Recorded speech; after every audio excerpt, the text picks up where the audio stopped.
Bonjour à tous, correction de l'exercice 70, page 47. Donc, un vendeur possède un stock de 120 flacons de parfum au tiers et de 144 savonnettes au Moneuil. Il veut écouler tout ce stock en confectionnant le plus grand nombre de coffrets souvenirs de Polynésie, de sorte que, premièrement, le nombre de flacons au parfum du tiers soit le même dans chaque coffret. Deuxièmement, le nombre de savonnettes au Moneuil soit le même dans chaque coffret. Et troisièmement, tous les flacons et savonnettes soient utilisés. Et on doit trouver le nombre de coffrets à préparer ainsi que la composition de chacun d'eux. Donc avant toute chose, comme ici il s'agit de décomposer le nombre qu'on a pour avoir la meilleure combinaison possible de chacun des deux, on va décomposer chacun des nombres qu'on a. Donc d'abord on va décomposer 120 pour les flacons de Moneuil. Donc 120, on peut le voir facilement que c'est 12 fois 10. 12 qui est 3 fois 4 et 10 qui est 2 fois 5. Donc on n'oublie pas à chaque fois de bien remettre le fois et de bien réécrire tout ce qui est en haut. Il faut qu'on garde l'égalité, qu'on n'oublie rien d'écrire. On ne fait pas la décomposition au fur et à mesure, on écrit à chaque fois chaque chose. Et 4 c'est 2 fois 2, donc je vais aller jusqu'au bout. 2 fois 2. Il reste encore le fois 2 et les fois 5 qui venaient du 10. Là ici tout ce qu'on a c'est des nombres premiers, donc j'ai bien ma décomposition en facteurs premiers. Donc je peux écrire à côté de la manière plus simple. J'ai 1, 2, 3, 2 qui se répètent, donc c'est 2 au cube, fois 3, fois 5. Et là, donc j'ai décomposé 120 en facteurs premiers. On va faire exactement la même chose pour 144. Alors, pour ceux qui ne s'en rappellent pas, c'est quand même un qui avait à connaître quand on a revu le théorème de Pythagore. 144, c'est 12 fois 12. Et donc du coup, 12, on va le décomposer comme tout à l'heure. 3 fois 4. Et l'autre 12, 3 fois 4. Et 4, comme c'est 2 fois 2, je vais pouvoir l'écrire à chaque fois. Donc 3 fois 2 fois 2 fois 3 fois 2 fois 2. Et donc cette fois-ci, j'ai 1, 2, 3, 4 2 qui apparaissent. Donc ça fait 2 à la puissance 4 fois 3. Et donc là, j'ai fait ma décomposition en facteurs premiers de 120 et 144.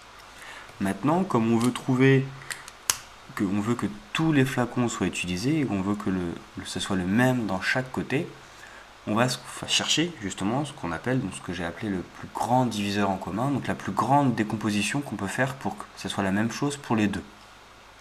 Donc c'est la plus grande combinaison de chacun des facteurs qu'on a dans notre décomposition en facteurs premiers. Donc ici on avait 3, 2, 2, 2, 5, et ici on avait 3, 2, 2, 3, 2, 2. Donc la plus grande décomposition possible, elle va contenir du coup des 2, 1 pour 1, donc 1, 2, 3, 2. Si j'en prends un quatrième ici, je ne vais pas l'avoir en haut, donc ça ne va pas marcher. Et également du coup 1, 3, parce que j'ai aussi un 3 en haut. Donc ça va me donner 3 fois 2 fois 2 fois 2. C'est la plus grande combinaison que je peux faire pour en avoir autant de chaque côté. Et donc 3 fois 2, ça fait 6. 6 fois 2 fois 2, donc 6 fois 2, 12. Et 12 fois 2 qui fait 24.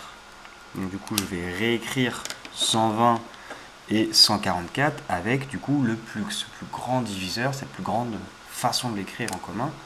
Donc je peux écrire 120, c'est 24, et du coup il me restera 5. Donc c'est 24 fois 5.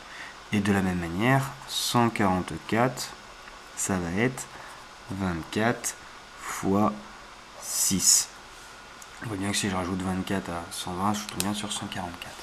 Et donc là, avec cette plus grande façon de décomposer, ce plus grand diviseur commun, j'ai déjà répondu à la question. Donc le nombre de coffrets à préparer, ce sera 24, parce que je peux faire 24 paquets de 5 avec 120 et 24 paquets de 6 avec 144. Et la composition de chacun d'eux, du coup, ce sera 5 et 6. Donc il reste juste à faire la phrase réponse. Il y aura 24 coffrets avec dedans 5 flacons de parfum au tiers et 6 savonnettes au Moneuil. Voilà. Donc, je réexplique. On a cherché le plus grand diviseur en commun pour décomposer de la plus grande manière possible 120 et 144. On veut avoir le plus grand nombre qui peut apparaître dans les deux en faisant une décomposition. Donc 120 c'est 24 x 5, 144 c'est 24 x 6. On a fait la plus grande combinaison possible après avoir du coup décomposé un facteur premier, mais de nombre. Et donc c'est 24 le nombre de coffrets, et du coup l'autre partie c'est ce qu'il va avoir dans chacun des coffrets. Donc 5 flacons de parfum et 6 savonnettes au Monoeil. Voilà.